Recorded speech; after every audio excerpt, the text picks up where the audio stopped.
bahwa janda miskin itu memberikan lebih banyak daripada semua yang lain. Memang secara kuantitas yang dipersembahkan itu tidaklah seberapa, cuma 2 peser. Tetapi ingat,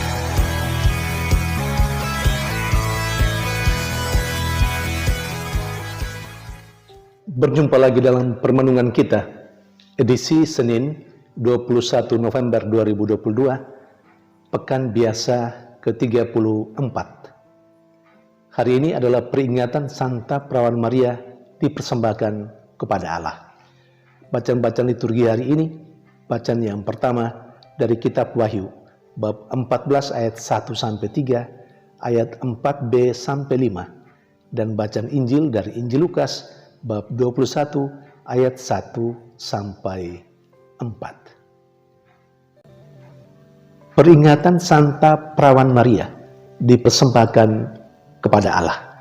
Dan juga kedua bacaan liturgi hari ini mengingatkan kita semua akan nilai sebuah persembahan yang dihunjukkan kepada Allah.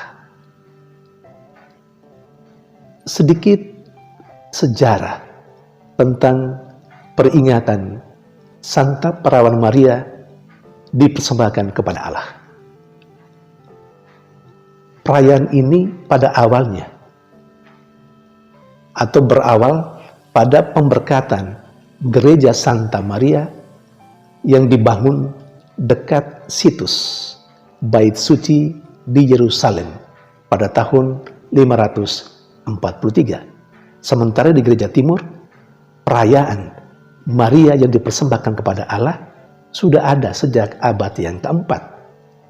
Gereja Katolik sendiri baru memasukkan perayaan ini sebagai sebuah peringatan seperti atau sampai hari ini yang kita lakukan secara liturgis itu baru pada abad yang ke-14.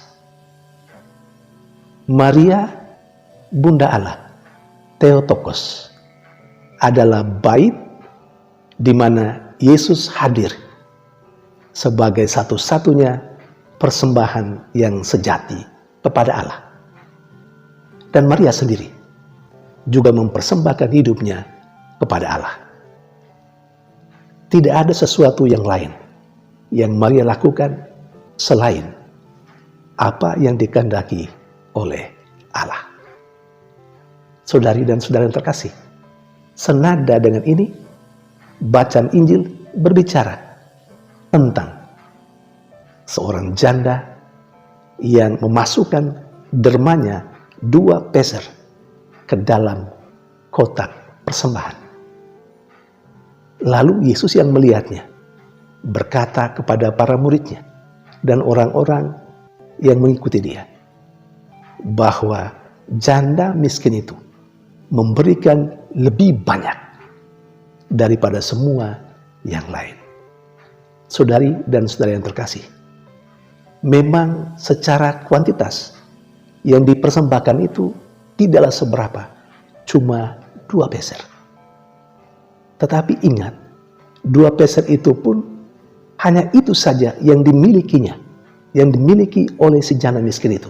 Dan kalau dia memberikan 2 peser yang hanya itu yang dia miliki, itu berarti dia mempersembahkan seluruh hidupnya sebagai persembahan kepada Allah. Dan disinilah menjadi alasan mengapa Yesus mengatakan bahwa persembahan janda miskin jauh lebih banyak dari semua yang lain. Karena dia mempersembahkan seluruh hidupnya. Kalau orang Surabaya mengatakan bukan soal akenya, tetapi soal kabehnya persembahan janda miskin. Saudari dan saudara yang terkasih, baik Bunda Maria maupun janda miskin telah mempersembahkan hidupnya seluruhnya untuk Allah. Bunda Maria ambil bagian dalam sejarah keselamatan bersama dengan putranya. Itu persembahan diri kepada Allah. Dan janda miskin memberikan 2 peser. Dan memang hanya 2 peser itulah yang dia punya dalam hidupnya. Berarti janda miskin juga memberikan seluruh hidupnya, mempersembahkan seluruh hidupnya kepada Allah. Dia menggantungkan hidupnya pada Allah sendiri. Bagaimana saya dan Anda? Pembaptisan adalah momen di mana kita dipersembahkan kepada Allah. Apakah hidup kita sampai saat ini memperlihatkan bahwa hidup kita adalah sebuah persembahan untuk Allah? Apakah segala aktivitas kita menggambarkan juga bahwa kita sedang mempersembahkan sesuatu, hidup kita, pikiran kita, perkataan kita, perbuatan kita, kerja kita, juga untuk kerajaan Allah? Saudari dan saudara terkasih, sementara bacaan yang pertama berbicara tentang Yohanes yang dalam penglihatannya menyaksikan 144.000 orang yang berada bersama dengan anak manusia dan Bapanya. Dia menyaksikan orang-orang itu menikmati kegembiraan dan sukacita dalam kerajaan surga. Mereka adalah orang yang telah menjalani hidup dan mempersembahkan hidupnya untuk anak domba. Mereka adalah orang yang hidupnya tidak bercela di hadapan Tuhan. Maka kita semua ketika mempersembahkan hidup kita untuk Tuhan dan menjalani hidup kita demi Tuhan, kita pun akan masuk dalam kelompok 144.000 orang, yakni kelompok orang yang akan menikmati kegembiraan dan sukacita hidup bersama dengan anak domba kelak.